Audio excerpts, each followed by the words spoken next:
Halo selamat pagi pemirsa, apa kabar Anda di pagi hari ini? Senang sekali saya Heri Orun kembali menjumpai Anda dalam Berita Papua hari ini. Dan telah kami siapkan beberapa berita teraktual yang terpercaya dan 3 berita utama telah kami sajikan untuk Anda.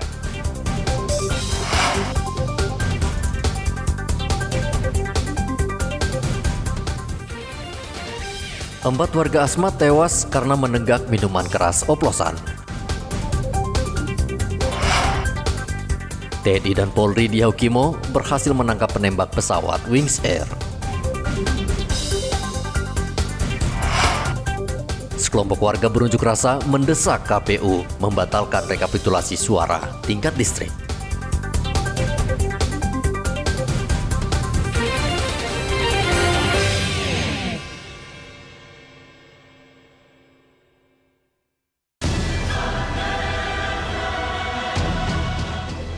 Minuman keras kembali merenggut nyawa di Kabupaten Asmat, Papua Selatan. Rumah Sakit Umum Asmat didatangi puluhan orang yang datang dalam kondisi yang sudah parah. Tercatat ada 68 warga yang datang dalam kondisi muntah-muntah dan mengalami nyeri di dada. Korban juga mengeluh penglihatan mereka buram sejak menenggak minuman keras oplosan. Dari 68 korban, 4 orang meninggal dunia akibat minuman keras yang berkadar alkohol sangat tinggi tersebut. 7 orang masih dirawat di rumah sakit dan sisanya sudah diperbolehkan pulang. Itu kamu sejak kapan kamu minum? Minum jam 3 subuh. Kemarin? Ya, jam 3 Baru kau subuh. minum berapa banyak? 2 botol saja. Baru berapa yang sudah meninggal? 4 orang. 4. Baru yang dirawat sekarang berapa? Yang dirawat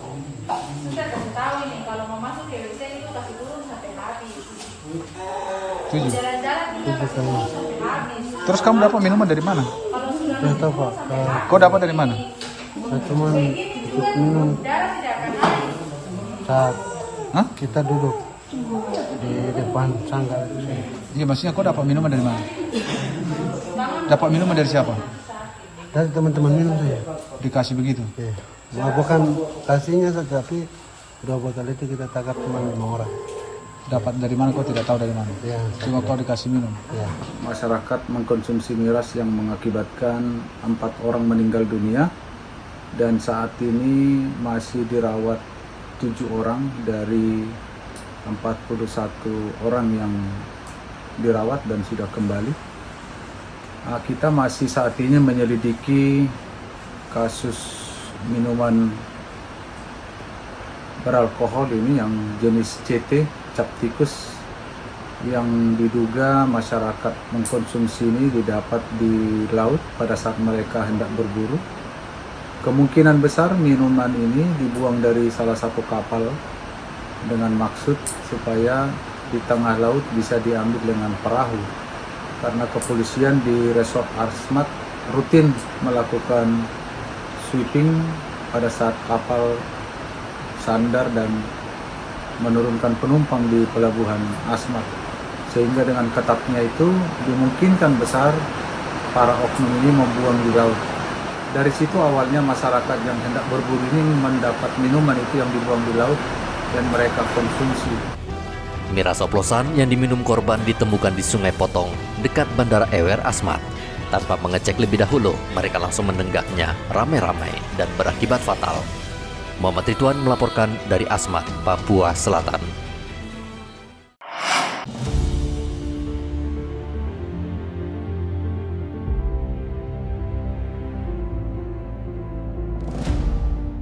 Polisi dan tentara di Kabupaten Yaukimo meringkus 3 penembak pesawat Wings Air.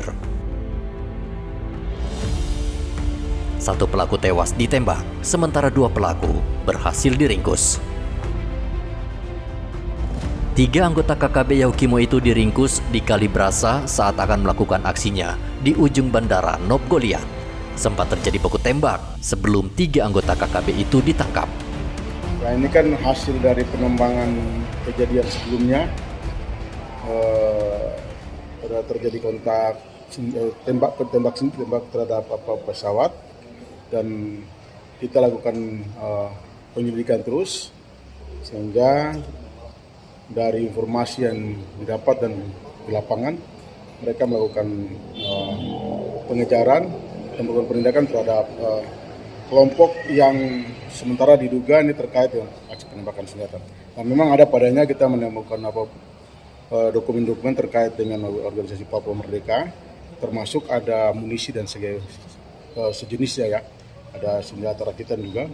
Nah ini mudah-mudahan ini dugaan yang kita duga ini bisa diperkuat dengan alat bukti yang ada.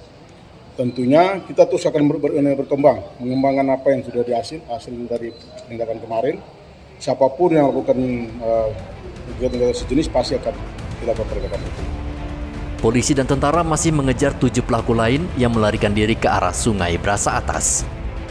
Pekan lalu, pesawat Wings Air yang membawa 36 penumpang dari Jayapura ke Yaukimo ditembak kelompok kriminal bersenjata saat mendarat di Bandara Nop Goliat Dekai. Arthur melaporkan dari Yaukimo, Papua Pegunungan.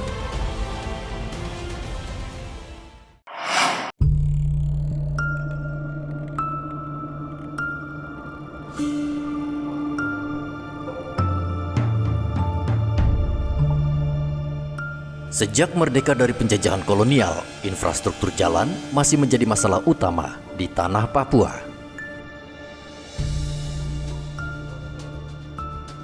Lihatlah jalan utama dari Merauke menuju distrik Naukenjerai dan sekitarnya.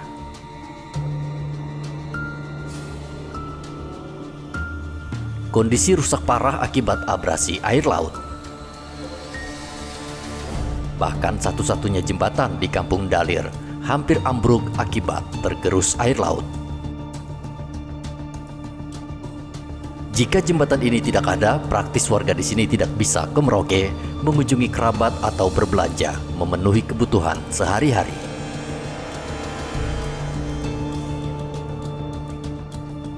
Ironisnya, kondisi seperti ini dibiarkan hingga puluhan tahun.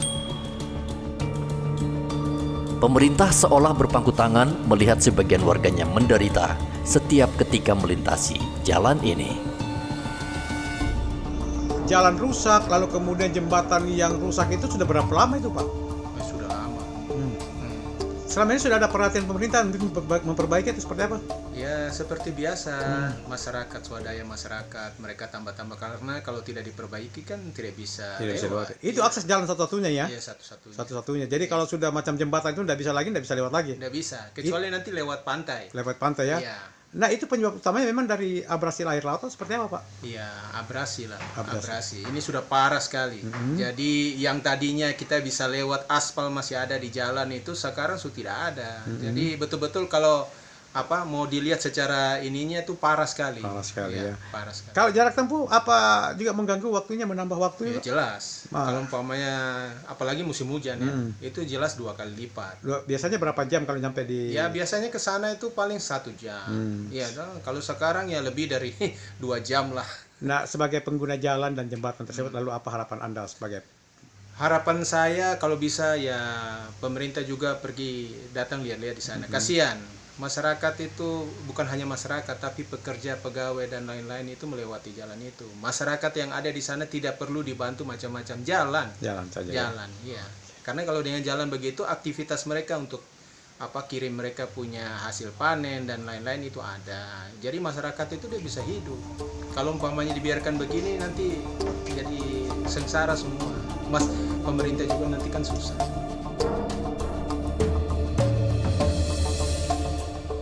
Selama jalan ini rusak, warga yang bepergian dari distrik Naukenjerai ke Merauke harus menempuh perjalanan selama 2 jam. Biasanya hanya 1 jam. Dan bila air pasang, jalan akan terendam air laut dan berarti warga tidak bisa melintasinya hingga menunggu air surut.